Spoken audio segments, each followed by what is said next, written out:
विद्युत धारिता वाले जितने सवाल थे वो सब तुम्हारे कंप्लीट हो चुके हैं। आज का जो टॉपिक है, आज का वीडियो अगला चैप्टर चलेगा विद्युत चालन वाला।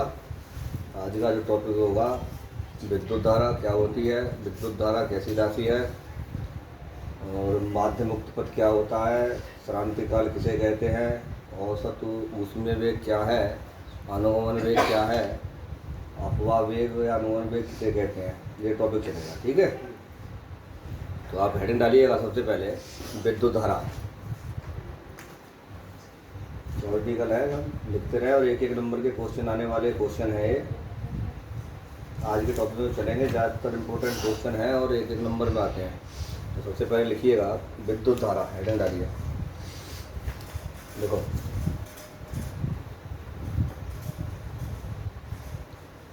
आवेश के प्रवाह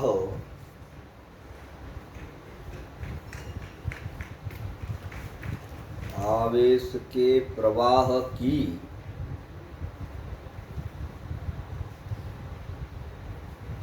गति की अवस्था को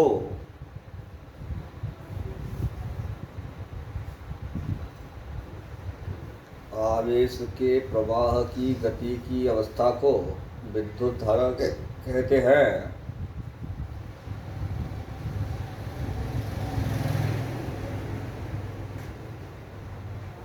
अथवा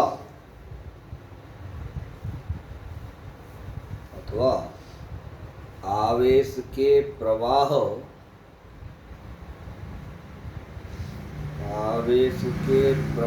की दर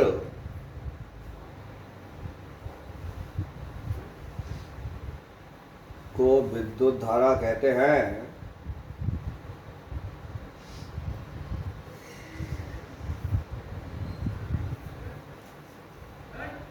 बात आपकी समझ में आ रही है?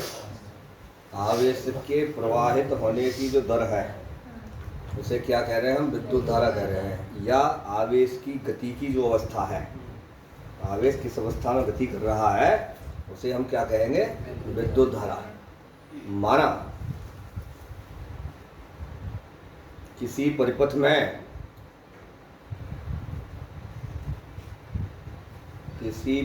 में स्मॉल टी सेकंड में, छोटी टी, स्मॉल टी सेकंड में प्रवाहित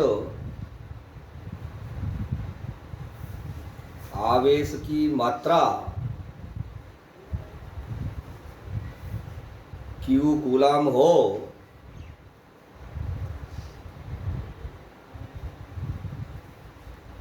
तो उस परिपथ में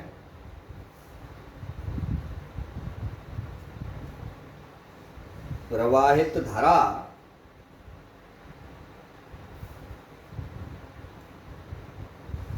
निम्न होगी। विद्युत धारा को I से प्रदर्शित करते हैं सब। I बराबर Q/T। अभी यही तो बताया मैंने, यानी किसी परिपथ में टी सेकंड में प्रवाहित आवेश की मात्रा क्यू कूलाम हो तो उस परिपथ में बहने वाली धारा I बराबर Q/T होगी। Q/T का मतलब है अगर हम T को समाप्त करें तो दर के रूप में लिख दिया जाएगा, यानी आवेश के प्रवाह की दर। ये दर जो शब्द आया ये समय के लिए इंगित करेगा। आवेश के प्रवाह की दर को विद्युत धारा कहते हैं। अर्थात I बराबर Q/T तब हो जाएगी विद्युत धारा बराबर आवेश बटे समय।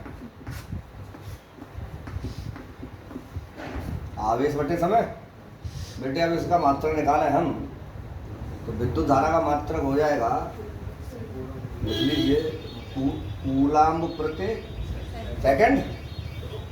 सही है?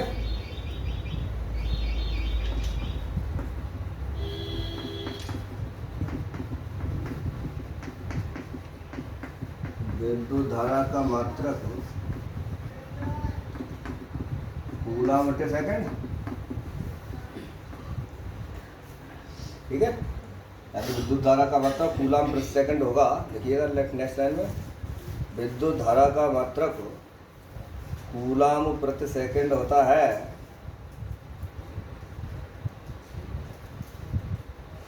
जिसे एम्पियर भी कहते हैं। कूलाम प्रति सेकंड होता है जिसे एम्पियर भी कहते हैं। अर्थात 1 एम्पियर बराबर 1 कूलाम प्रति सेकंड।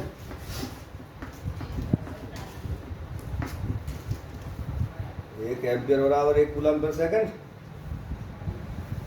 यहाँ से बेटे एम्पियर की परिभाषा हो जाएगी, है ना। स्पष्ट है, ये स्पष्ट है। इसे बंद कर देंगे, यानी एम्पियर को 1 एम्पियर बराबर इतने के। स्पष्ट है किसी परिपथ में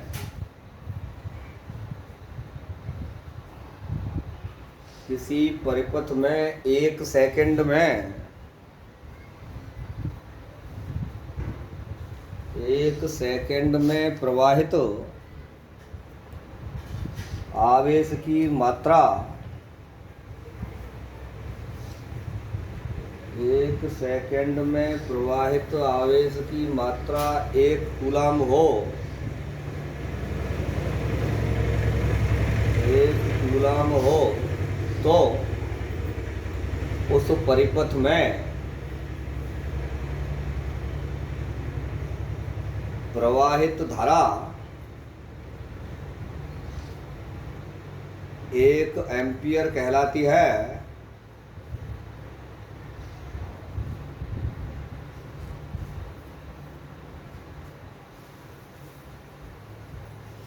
हम जानते हैं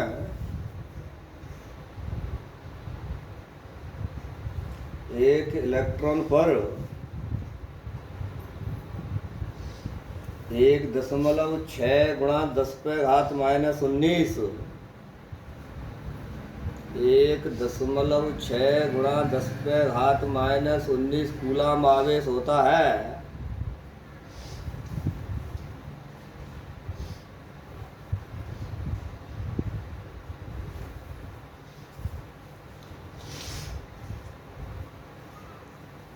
तब 1 एम्पियर बराबर 6.25 गुणा 10 पे घात 18 इलेक्ट्रॉन प्रति सेकंड।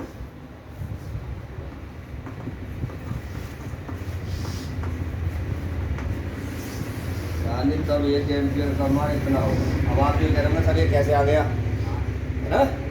ये बात तो सोच रहे होंगे ये कैसे आ गया, है ना। अभी मैंने आपको बताया था कि एक इलेक्ट्रॉन पर जो आवेश है 1.6 गुणा 10 पे घात -19 कूलम है। तब 1 सेकंड में उस पर बहने वाले आवेश की जो मात्रा होगी वो कितनी हो जाएगी, 1/1.6 गुणा 10 पे घात -19। क्यू बराबर एन ई करके, यानी समझ में आ रही है, क्यू बराबर एन ई करके एन की वैल्यू निकाल लेंगे, इतने इलेक्ट्रॉन निकल जाएंगे। तो जब इसका भाग इसे लगाएंगे इसे ऊपर ले जाएंगे 10 पे घात 18 हो जाएगा और गुणा 10 कर देंगे। 10 दशमलव को हटाएंगे तो 100 हो जाएगा। 100/16 गुणा 10 पे घात 18 भाग लगाएंगे तो आ जाएगा। और ये इम्पोर्टेंट है, आप इसको नोट कर लें। कभी कभी बोर्ड में डायरेक्ट 1 नंबर में पूछ लिया गया है कि 1 एम्पियर विद्युत धारा कितने इलेक्ट्रॉन प्रति सेकंड के बराबर होती है। ये बात समझ में आई भी आपके। यानी 1 एम्पियर की जो विद्युत धारा है वो इतने इलेक्ट्रॉन प्रति सेकंड के बराबर होती है। यानी किसी परिपथ में 1 सेकंड में इतने इलेक्ट्रॉन प्रवाहित हो जाएंगे तो उस परिपथ में बहने वाली धारा 1 एम्पियर होगी। ये बात समझ में आई अभी। इसका मतलब यह है किसी परिपथ में 1 सेकंड में इतने इलेक्ट्रॉन एक सिरे से दूसरे सिरे की ओर चले जाएंगे या इतने इलेक्ट्रॉन प्रवाहित होंगे जब उसमें बहने वाली धारा इतने एम्पियर होगी। 1 एम्पियर विद्युत धारा कहलाएगी। ठीक है, देख लीजिए विद्युत धारा अदिश राशि होती है, या करके लिख लीजिए यह अदिश राशि होती है।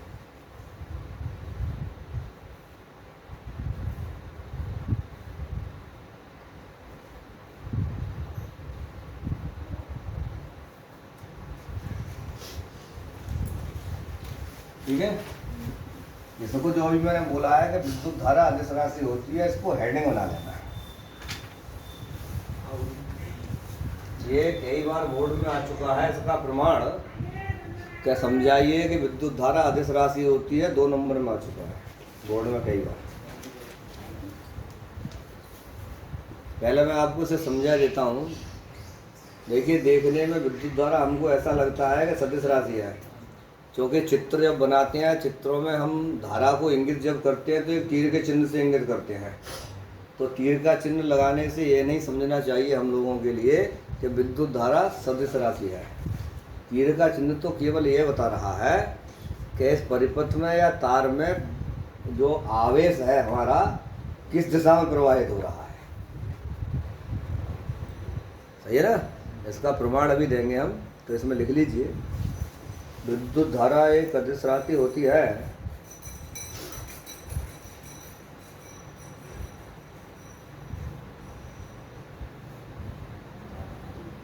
जबकि विद्युत धारा को हम एक तीर के चिन्ह द्वारा प्रदर्शित करते हैं।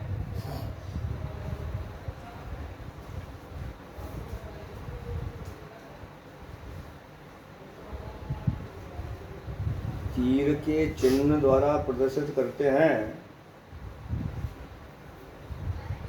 तो हमें यह नहीं समझना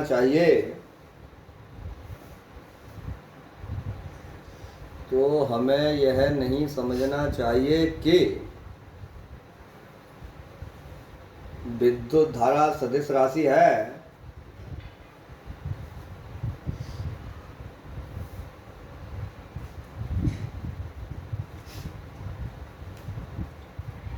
तीर का चिन्ह तो केवल यह बताता है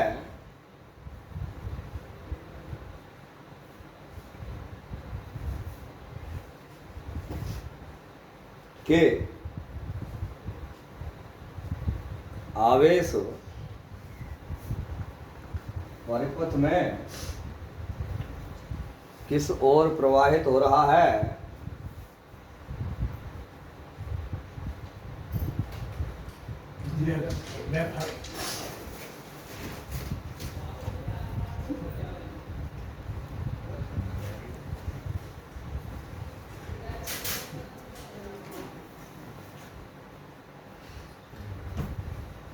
इसके प्रमाण के लिए हम तीर तार लेते हैं।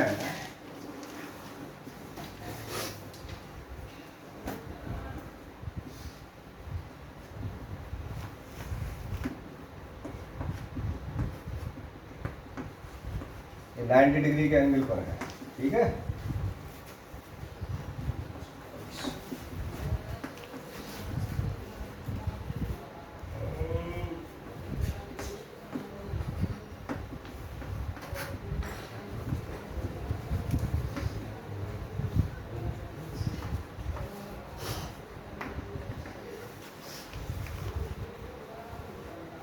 चित्र बनाओ, लिखो इसके बारे में। प्रमाण है इसका, ये ध्यान से सिद्ध करना है कि विद्युत धारा अदिश राशि है।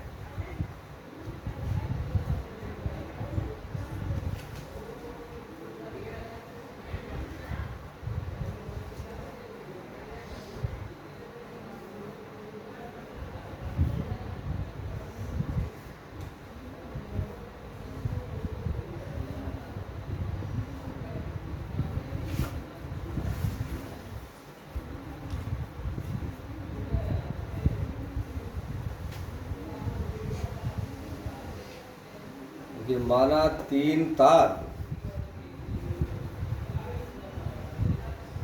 AO comma BO comma CO हैं,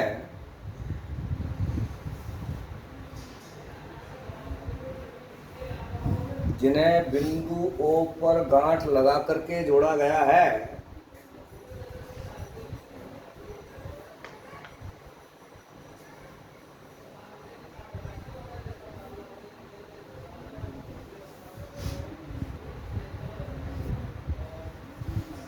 तार AO में बहने वाली धारा 3 एम्पियर, तार AO में बहने वाली धारा 3 एम्पियर तथा BO में बहने वाली धारा 4 एम्पियर है।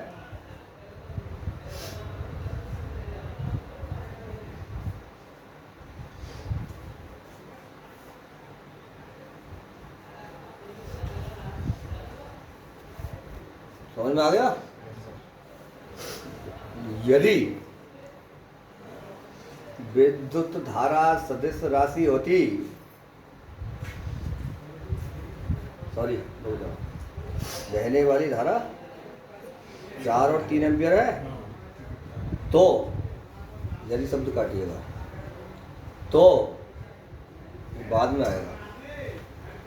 दोबारा समझिए, तार AO में बहने वाली धारा 3 एम्पियर, तार BO में बहने वाली धारा 4 एम्पियर है, तो तार OC में बहने वाली धारा, तार OC में बहने वाली धारा 7 एम्पियर होगी, जो कि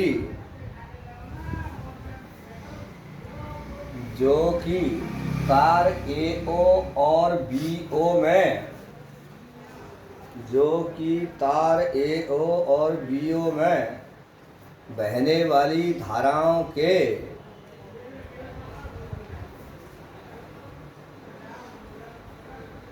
बीजगणितीय योग के बराबर है, अर्थात अदिश योग के बराबर है।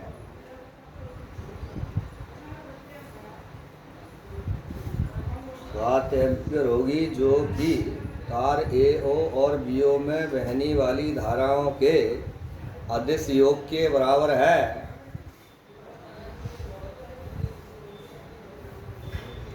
अतः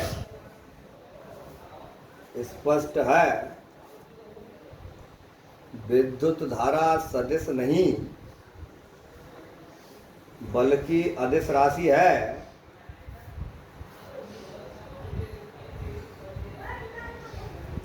विद्युत धारा सदिश नहीं बल्कि अदिश राशि है। यदि विद्युत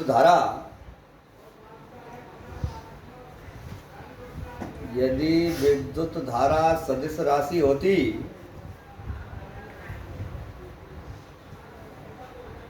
तो तार OC में बहने वाली धारा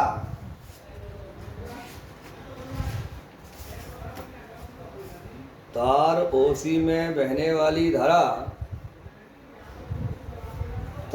AO व तार BO में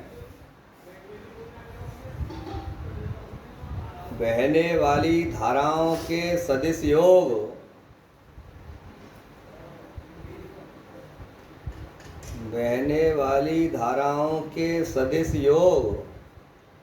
अर्थात √3 का वर्ग प्लस 4 का वर्ग बराबर 5 एम्पियर होती। ये बात समझ में आई? अभी ये सदिश योग है इसका। फर्स्ट ईयर में आपने सदिशों का परिणामी बल निकालने के लिए देखा होगा, R बराबर √a² plus b² 2ab cos theta. 2ab cos theta लगाएं, चूंकि 90 डिग्री पर है, cos 90 का मान 0, ये उसी से निकाला है मैंने। आप ये सोच रहे होंगे कि सदिश योग में साहब इतना सा फॉर्मूला नहीं पढ़ा हमने। फॉर्मूला यही है सदिश योग, R बराबर A square plus B square plus 2ab cos theta. ये तो दोनों तार ए और बी जोड़े गए हैं, 90 डिग्री पर जोड़े गए हैं। थीटा इक्वल 90 डिग्री है। जब 90 डिग्री है तो ये वाला पक्ष 0 बन जाएगा। केवल इतना बचेगा। इस तार में 3 एम्पियर की है, इसमें 4 एम्पियर की है। अगर इनका सदिश योग निकालें तो 5 एम्पियर आना चाहिए। इस तार में बहने वाली धारा 5 एम्पियर होनी चाहिए थी। तब हम कह सकते थे कि धारा सदिश राशि है। चूंकि तार अगला तार जो जोड़ा गया उसमें बहने वाली जो धारा है वो 7 एम्पियर है, जो कि 3 एम्पियर और 4 एम्पियर का अदिश योग है। इसलिए विद्युत धारा हमारी कैसी राशि है? अदिश राशि है, सदिश नहीं। ये इतना बड़ा टॉपिक तब क्लियर हुआ है, ये इतने बड़े टॉपिक के बाद में कि विद्युत धारा कैसी राशि है। हेडिंग डालिए माध्य मुक्त पथ। एक एक नंबर की परिभाषाएं आती हैं।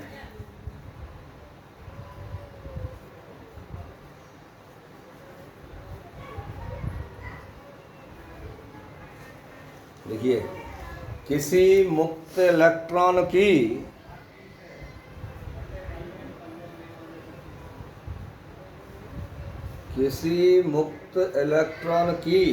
दो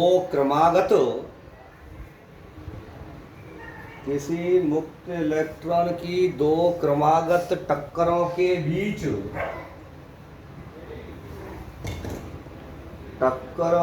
बीच की औसत दूरी को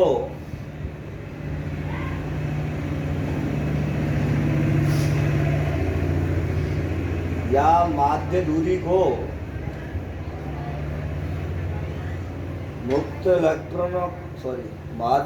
को माध्य मुक्त पथ कहते हैं। दोबारा समझ लीजिए, यानी किसी मुक्त इलेक्ट्रॉन की दो क्रमागत टक्करों के बीच चली गई औसत दूरी को या माध्य दूरी को उसका माध्य मुक्त पथ कहते हैं। एक एक नंबर की परिभाषाएं आती हैं। अगला डालिए श्रांतिकाल।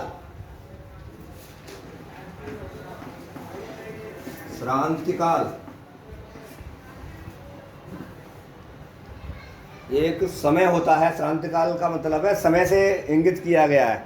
यहाँ जब इसको टक्करों में आएगा तो उसको श्रांतिकाल के नाम से जाना जाएगा, लेकिन एक प्रकार का समय होता है। तो लिखिए इसमें श्रांतिकाल में किसी मुक्त इलेक्ट्रॉन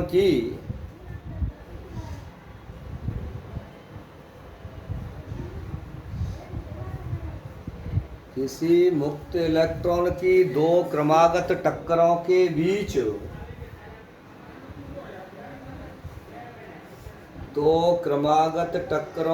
बीच के समय अंतराल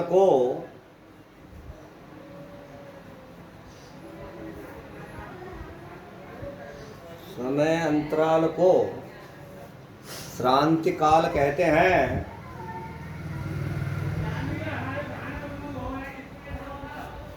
इसे टाव से प्रदर्शित करते हैं। देखिए, वहाँ इसे बलावुण के लिए ले रहे थे, लेकिन श्रांतिकाल में यहाँ समय के लिए टाव से लेंगे।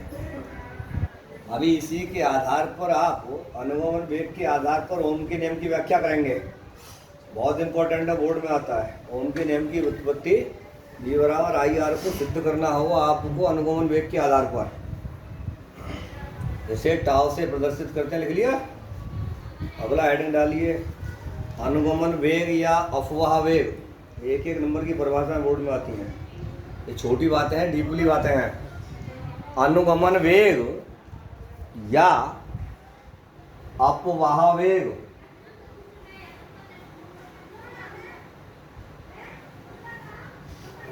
पहले से अनुगमन वेग के नाम से आता था, और पेपर में अपवाह वेग के नाम से आता है। किताब में भी आपको अपवाह वेग लिखा मिलेगा। देखिए, अनुगमन वेग बहुत इंपॉर्टेंट है, बहुत ज़्यादा पूछा जाता है।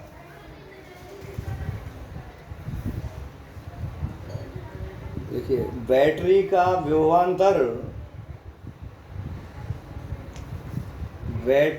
विभवांतर इलेक्ट्रॉनों को त्वरित गति प्रदान नहीं कर पाता,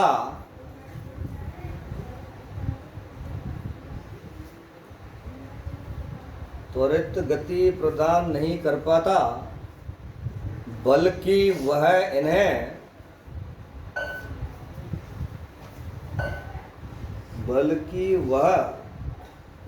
तार की लंबाई के अनुदिश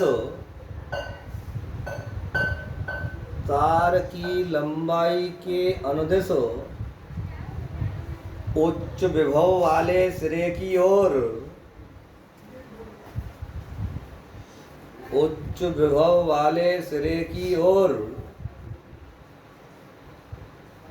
एक नियत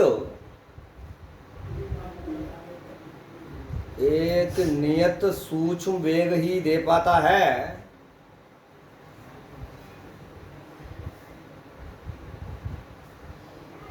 नियत सूक्ष्म वेग वो जो है लगभग 10⁻⁻⁴ मीटर प्रति सेकंड होता है। लिख लेना पुस्तक में नियत सूक्ष्म वेग के आगे। ये कभी कभी कंपटीशन में बात पूछ ली जाती है। नियत सूक्ष्म वेग ही दे पाता है जो कि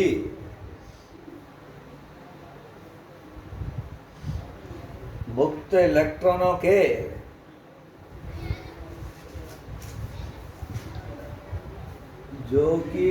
इलेक्ट्रॉनों के ऊष्मीय वेग पर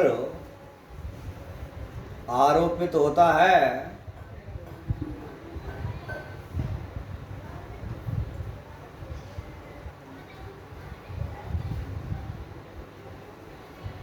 इस नियत सूक्ष्म वेग को ही अनुगमन वेग या अपवाह वेग कहते हैं।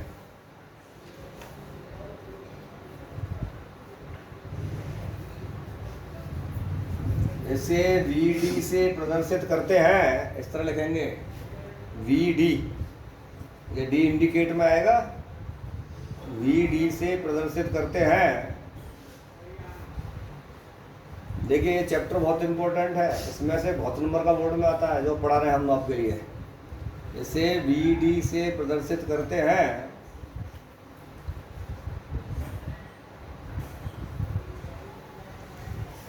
यह वेग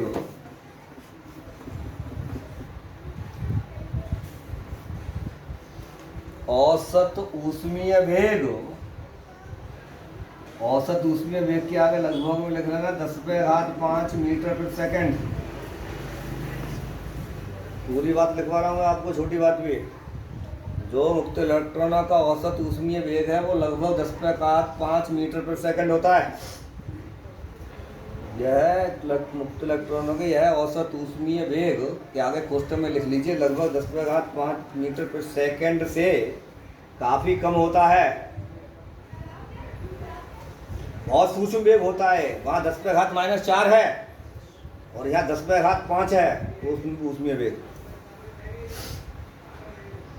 देखिए यहाँ तक आपका ये अनुगमन वेग वगैरह कंप्लीट हो गया। अब कल जो टॉपिक चलेगा आपका वो अगला चलेगा। समझ में आपकी में आ गया होगा। आज की जो थ्योरी है ये चैप्टर में अभी कुछ थ्योरी चलेगी, ज़्यादातर थ्योरी ही लिखवानी है अभी। और ना समझ में आए तो वीडियो से देख लेना, ठीक है ना। ये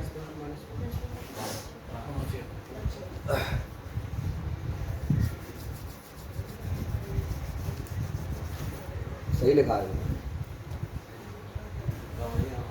एक बाद में एक बात तो लिखवाइए मैंने, से काफी कम है।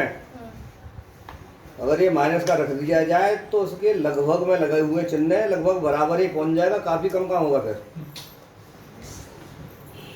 अनुगमन वेग जो है औसत ऊष्मीय वेग से बहुत कम होता है। ठीक है, आज के वीडियो में बस इतना ही। और